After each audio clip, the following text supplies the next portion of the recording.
C'est dans ce cimetière de Larache, au nord du Maroc, que la famille vient se recueillir sur la tombe d'Amina. La jeune fille de 16 ans s'est suicidée le 10 mars dernier en ingérant de la mort au rat après avoir été contrainte d'épouser l'homme qui l'avait violée. Je ne voulais pas aller avec eux chez le juge pour les marier. Ma femme m'y a obligé pour éviter la honte. Les autorités auraient dû lancer une procédure avant qu'on en arrive là. Comment un homme qui force une fille à le suivre avec un couteau et qui la viole peut ensuite vouloir l'épouser? L'âge légal du mariage au Maroc est de 18 ans, mais les juges ont le pouvoir d'y déroger. Une fois mariée, le calvaire n'a fait que continuer pour Amina, qui était battue et maltraitée par sa belle famille.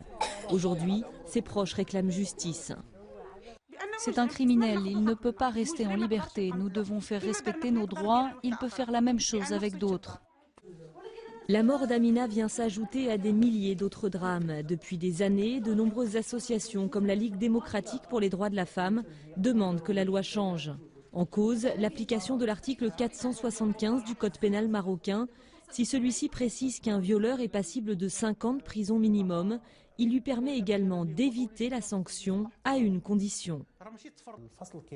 L'article stipule que dans le cas du mariage du criminel avec sa victime, les poursuites cessent et donc ce criminel utilise le mariage comme une façon d'échapper à la punition.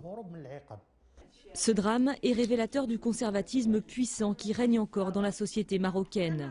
Dans de nombreuses familles, la perte de la virginité avant le mariage, quelles qu'en soient les circonstances, est considérée comme un déshonneur et une honte qu'il faut à tout prix cacher.